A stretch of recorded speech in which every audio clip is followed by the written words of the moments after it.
Buenas tardes desde España. Mi nombre es Vicent Modesto Yalapón.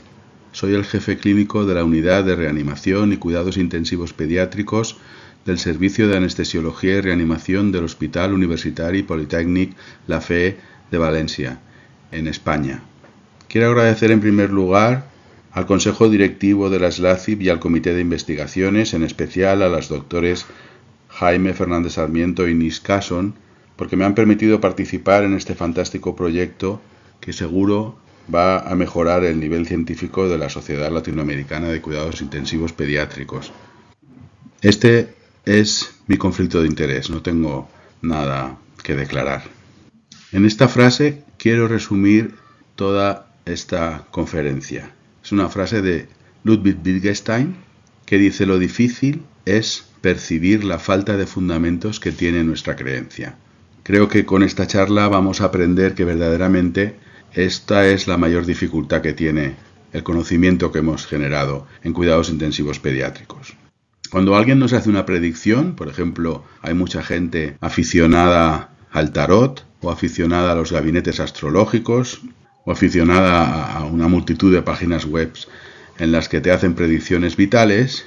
Estas predicciones pueden acertar, pero lo importante es que cuando estos no científicos hacen una predicción, hay una diferencia importante a cuando las predicciones las hacen científicos, por ejemplo Newton, por ejemplo Einstein o por ejemplo Stephen Hawking. Y creo que lo importante es que entendamos bien que cuando un no científico nos hace una predicción, lo importante no es si la predicción acierta o no. Lo importante es que no sabemos cuál es la probabilidad de que una persona que no utiliza el método científico haga predicciones equivocadas. Lo importante no es si tiene la capacidad de acertar, porque todos tienen la capacidad de acertar, incluso una predicción aleatoria es capaz de acertar, pero cuando no utilizamos ciencia para hacer predicciones, no sabemos cuál es la probabilidad de que las predicciones estén equivocadas.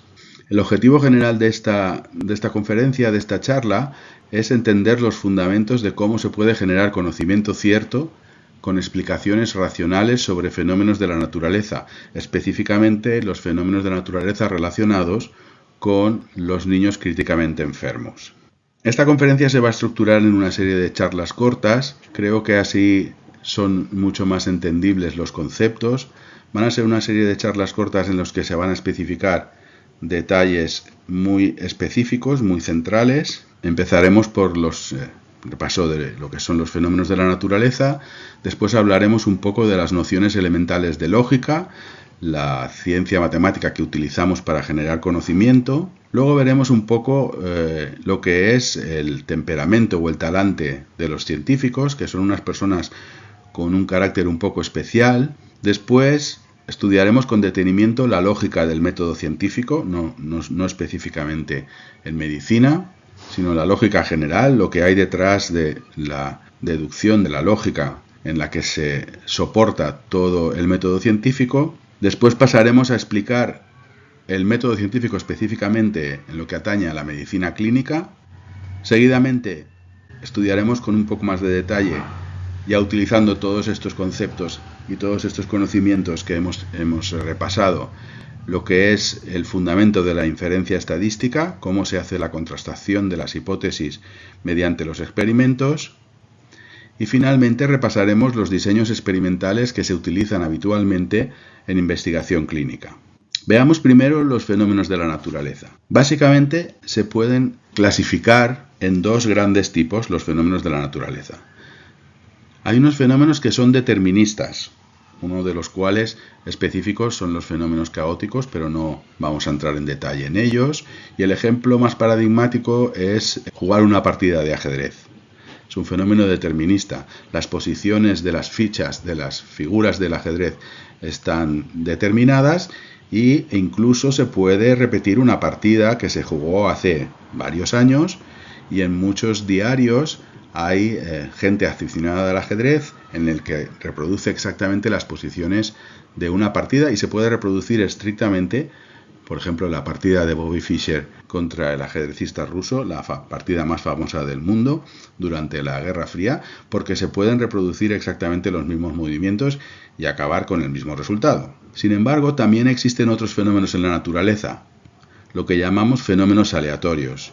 Digamos que el ejemplo paradigmático sería cualquier juego en el que interviene el azar, por ejemplo, juego de dados o, por ejemplo, un juego que utilizamos bastante en mi país, en España, que es el juego del parchís. Las posiciones iniciales siempre son las mismas, pero es el azar, está representado por el tirar el dado, el que hace progresar el juego.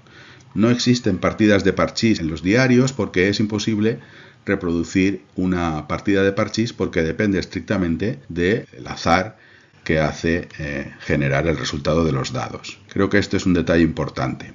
Ya se conoce hace mucho tiempo lo que son los fenómenos deterministas. Por ejemplo, en este libro de las partidas de Alfonso X el Sabio ya se representan a los musulmanes jugando al ajedrez. Los fenómenos deterministas son unos fenómenos muy específicos. Dadas unas condiciones iniciales especiales, determinadas, específicas, el resultado posible es siempre único, cierto y seguro, siempre el mismo. Cuando partes de unas posiciones iniciales, el final siempre es el mismo. Es decir, las mismas causas siempre producen idénticas consecuencias. Por ejemplo, dar valores a una variable independiente en la función y igual a x cuadrado. Cuando tú das varios valores a la variable x, encuentras siempre los mismos valores en la variable y. O, por ejemplo, lo más característico es la informática. Iniciar un ordenador con Windows o utilizar una macro de SPSS o una biblioteca de R es un fenómeno determinista. Exactamente, el código informático hace reproducir estrictamente siempre el mismo resultado. Es importante que entendamos que esto, por ejemplo, el funcionamiento de un ordenador es determinista. Si el resultado de apretar el botón de encender un ordenador fuera no determinista, compraríamos un ordenador y nos dirían, bueno, tú apretas el botón y el 75% de las veces el ordenador se enciende y el 25% de las veces el ordenador no se enciende porque funciona así. Vemos claramente que la informática sí es una ciencia determinista, no puede ser una ciencia aleatoria, si no nadie compraría un ordenador. Un experimento determinista puede repetirse tantas veces como se desee, pero si las condiciones de partida son siempre las mismas, antes de realizarlo ya sabemos cuál va a ser el único resultado posible. Por ejemplo, conocido que x vale 5, su cuadrado es, y siempre va a ser, 25. En la UCI moderna de pediatría, el único fenómeno determinista que tenemos es el funcionamiento de la historia clínica electrónica o de los programas de ordenador que utilicemos para el cuidado de los niños. Porque en la naturaleza es muy difícil encontrar fenómenos deterministas. La física ya conoce desde hace tiempo, por ejemplo, Max Born, que fue Premio Nobel de Física en 1954, escribió: la concepción del azar se introduce ya desde las fases iniciales de la actividad científica, en virtud del hecho de que ninguna de nuestras observaciones es absolutamente correcta. Siempre existe un error de medida y la única manera de manejar los errores de medida es con matemática no determinista. De hecho, tenemos un caso muy, paradigmático en el que sabemos que verdaderamente el determinismo no lo podemos utilizar en medicina. Cuando se secuenció el genoma, encontramos que los genes son solo unos 30.000, pero en un sistema múltiple complejo como el nuestro, tener solo 30.000 genes no explica el comportamiento de todas las características fenotípicas de un animal o de un ser humano. De hecho, los humanos compartimos con los chimpancés el 99,5% del código y, sin embargo, no somos al 99,5% iguales a los chimpancés. Claramente, el determinismo no nos sirve para explicar los fenómenos de la naturaleza humana. Entre sí, dos hombres comparten entre sí el 99,99%, es decir, una diferencia que solo está en 1250 letras del abecedario del ADN, y sin embargo, dos personas pueden ser absolutamente contrarias. De hecho, los hombres y las mujeres son iguales, excepto en 78 genes. Aquí, como podéis ver, están los principales genes que nos separan de las mujeres, y claramente la forma fenotípica de una mujer no se diferencia solo en 78 características de un hombre. Pero también desde hace mucho tiempo se conocen juegos de azar. En el mismo libro de Alfonso X el Sabio, esta es en las partidas, esta es una pintura que representa a un juego de azar, un fenómeno aleatorio. Por el contrario, los fenómenos aleatorios, a diferencia de los deterministas, cuando se dan unas condiciones iniciales determinadas, pueden ocurrir varios resultados completamente diferentes. Esto es lo que en estadística y en probabilidad se llama el espacio muestral. La ocurrencia concreta de uno de los resultados que ocurrirá finalmente no se debe de las condiciones iniciales, se debe solo al azar. Las mismas causas o condiciones iniciales pueden producir consecuencias completamente diferentes. Y en este caso tenemos que cambiar un poco la concepción. Cuando pensamos en un mundo determinista, que ocurra un fenómeno siempre tiene una causa. Es decir, si se nos rompe un ordenador o no funciona el programa, los informáticos son capaces de recorrer todo el código y buscar exactamente dónde está la causa. Pero en los fenómenos aleatorios, la ocurrencia de un fenómeno no tiene por qué tener una causa. Pueden ocurrir fenómenos aleatorios espontáneamente. Es decir, los fenómenos aleatorios, lo que es opuesto a la causa es el poder del azar. Cuando una cosa aparece solo por azar, es que entonces no hay causa.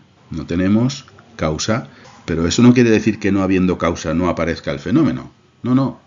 En los fenómenos aleatorios se producen fenómenos, pero su causa no se debe a ningún factor, es simplemente producto del azar.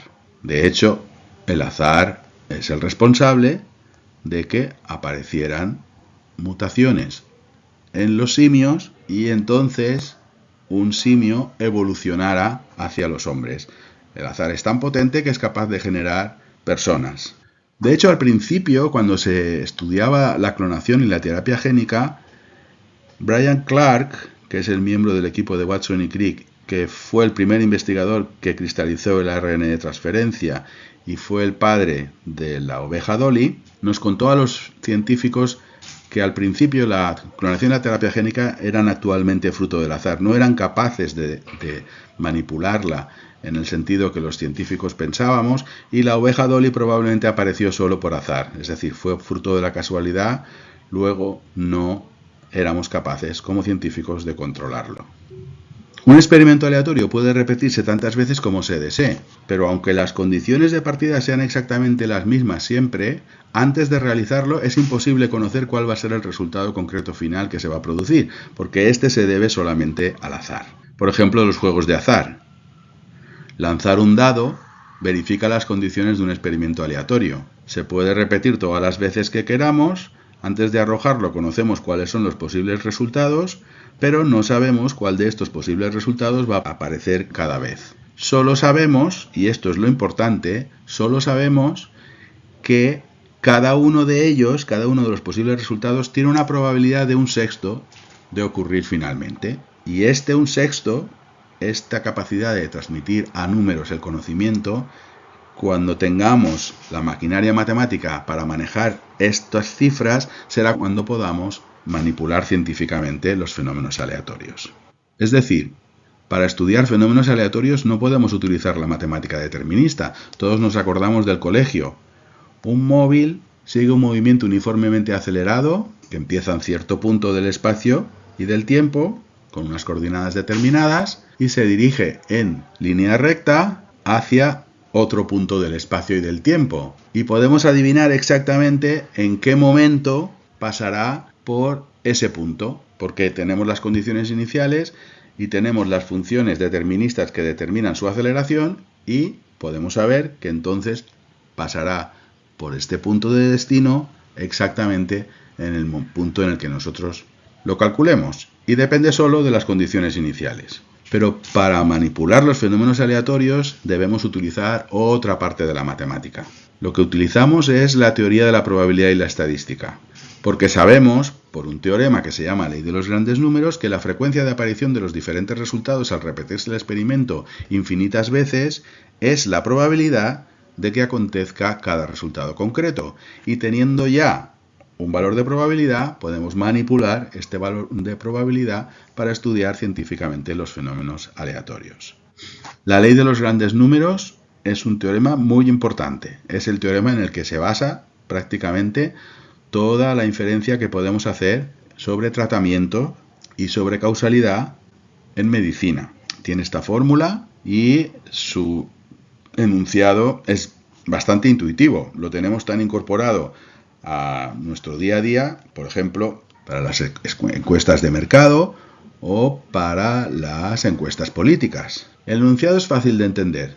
Asintóticamente, es decir, cuando el tamaño muestral es infinito, que eso prácticamente nunca se va a producir, asintóticamente, el teorema demuestra que la probabilidad con la que una característica está presente en una población coincide exactamente con la frecuencia de aparición de esta característica en una muestra aleatoria de tamaño n.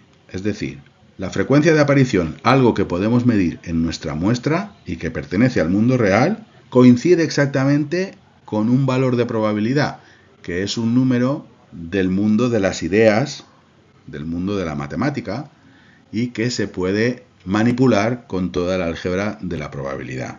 Es decir, es un teorema que conecta el mundo real con los conceptos matemáticos. Este teorema no solamente tenemos la capacidad empírica de demostrar, de comprobar que funciona. Por ejemplo, la probabilidad, que es un número teórico de aparición de 0 en la ruleta americana, es 1 partido por 19. Aquí está representada por la línea de puntos.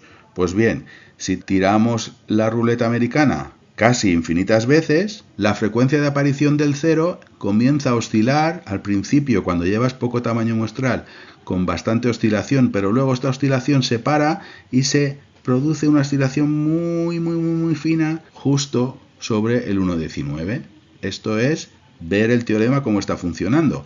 Cuando el tamaño muestral es infinito, asintóticamente, en este caso 250.000 veces, la frecuencia de aparición de 0 coincide con el número teórico de una ruleta perfecta, la probabilidad, que es 1 partido 19. Esto mismo lo podemos ver, por ejemplo, con una moneda. Una moneda perfecta tiene una probabilidad de lanzar cara del 50%. Bueno, aquí abajo, en el eje de las X, podemos ver cuántas veces estamos lanzando la moneda. Y vemos como el porcentaje de aparición de cara oscila alrededor del número teórico en el que debería estar puesta la probabilidad, y cuando ya estamos en un entorno de 400, 450 o 500 veces, prácticamente los dos números, la frecuencia, una cosa del mundo real, y la probabilidad, un concepto del mundo de las ideas, coinciden. Lo cual quiere decir que podemos utilizar el álgebra de la probabilidad para deducir cosas del mundo real. Pero además, esto no solo es un hecho empírico del que sabemos que es muy poco probable que sea falso, como se ve en este gráfico. Es que también tenemos la demostración matemática de que este teorema es cierto. Es decir, tardamos mucho tiempo, eso sí que es verdad. Hasta el principio del siglo XX no tuvimos la demostración matemática del teorema central del límite, de la ley de los grandes números. Pero ahora ya la tenemos y ya sabemos que este no solo es un fenómeno empírico, sino también es un teorema cierto. Así que el comportamiento de los experimentos aleatorios solo lo podemos estudiar con la teoría de probabilidades. Y para el conocimiento de este tipo de fenómenos, pues deberemos utilizar lo que se llama la inferencia estadística. Es decir, vamos a comparar el comportamiento observado con el esperado en un experimento aleatorio en el que la variable que estamos midiendo variara solo por azar. Y para eso hemos estudiado cómo varía por azar cierto tipo de variables y sabemos cómo manipularlo, porque tenemos el teorema del límite central. El teorema del límite central es un teorema que forma parte de la ley de grandes números y es un teorema muy importante, muy importante. Dice que cuando tenemos un tamaño muestral que es prácticamente infinito, es decir, esto no va a pasar exactamente, ciertamente nunca, pero cuando nuestro tamaño muestral es bastante grande, entonces la distribución de probabilidad que siguen las medias de las muestras, es decir, nosotros tenemos una población, esa población nosotros empezamos a muestrearle, sacamos de esta población muestras de tamaño n, y debería ser n muy cercano a infinito. Pues bien, cuando tenemos la muestra, de esa muestra le calculamos la media. Sacamos otra muestra del mismo tamaño y le calculamos la media.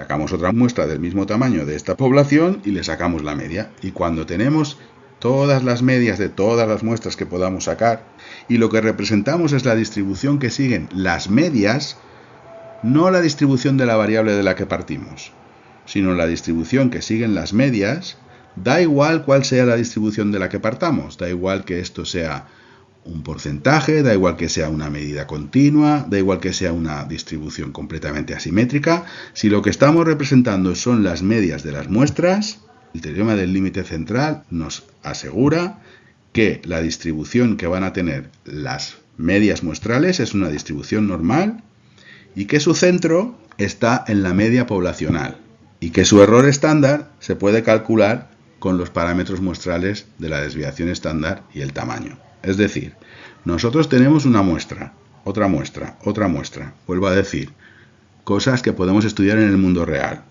Y podemos hacer una inferencia para conocer cuál es la media poblacional de la población que estamos muestreando, porque el teorema nos asegura que la distribución de las medias muestrales va a ser normal y el centro va a ser la media poblacional. Este teorema es un teorema central muy importante. Es el teorema en el que basamos toda nuestra inferencia estadística cuando hablamos de causalidad y de terapia, y es un hallazgo muy trascendente porque nos permite conocer medias poblacionales, es decir, características que van a tener las poblaciones, por ejemplo, de una enfermedad, la característica que tiene un distrés respiratorio o la característica que tiene un hemolítico urémico o una población teórica, simplemente estudiando muestras que son pacientes que van a entrar por nuestra UCI. Este es, insisto, un resultado muy trascendente de la historia de la ciencia. Pues bien, durante el primer cuarto del siglo XX, en física, que había sido desde el principio de los tiempos la ciencia en la que se basaba el determinismo, la teoría de Newton es determinista, la teoría de Galileo es determinista, toda la ciencia que se había hecho hasta el principio del siglo XX en física era determinista, pero a partir del primer cuarto del siglo XX aparece lo que es la mecánica estadística, que estudia el comportamiento de los gases, y cuando se empieza a estudiar el comportamiento de los gases, no hay manera de estudiar los gases como partículas si no estudias la nube global de todas las partículas que forman el gas. Y para eso se tuvo que crear una cosa que se llamó la mecánica estadística, es decir, por primera vez se comprobó en ciencia que no había manera de gobernar el movimiento de los gases si no utilizabas matemática que no fuera determinista.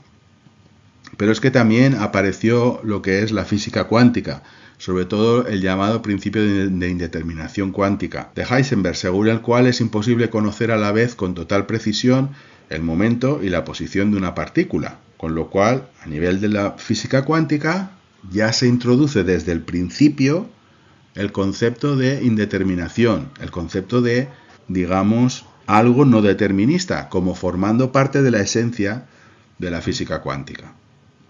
Y además se desarrolló la teoría del caos determinista, que aunque estudia un fenómeno determinista como es, por ejemplo, la meteorología, tiene unas características muy especiales que hace que los físicos finalmente, después de estos tres hitos tan importantes del primer cuarto del siglo XX, digamos que ya se convencieron de que el azar forma parte de la naturaleza. Así que después de la Segunda Guerra Mundial, el rígido determinismo de la física de viejo cuño dio paso al reconocimiento del azar como una espontaneidad inherente a la naturaleza. Y si no utilizamos herramientas para medir el azar, no podremos hacer ciencia con los fenómenos de la naturaleza. Así que la nueva visión actual del mundo es la de un mundo probabilístico. Y parece que realmente significa esto que Dios sí que juega los dados. Esta es una famosa frase que dijo Einstein, porque desde finales del siglo XIX ya James Clerk Maxwell y los físicos importantes se habían dado cuenta de que la verdadera lógica del mundo estaba en el cálculo de probabilidades. Pero los físicos importantes, como por ejemplo Einstein, que desarrolló toda su teoría de la relatividad, que es una teoría física determinista, no acabaron de creerse que fuera posible que el azar fuera un ingrediente indispensable de la naturaleza. Pero parece que finalmente, después de lo que ocurrió con la física cuántica, y tenemos la prueba en la creación de la bomba atómica y en la creación de la bomba de hidrógeno, parece que finalmente Dios sí que juega a los dados. Einstein se pasó toda la vida intentando encontrar una manera de reproducir los mismos logros de la física cuántica, pero sin utilizar una física determinista. Y él nunca se creyó que la teoría cuántica fuera cierta. La teoría cuántica, decía, nos aporta muchas cosas, pero apenas nos acerca al secreto del viejo. De todas maneras, yo estoy convencido de que él al menos no juega a los dados. Este convencimiento de Einstein, el científico más importante probablemente de la historia del mundo, fue falso.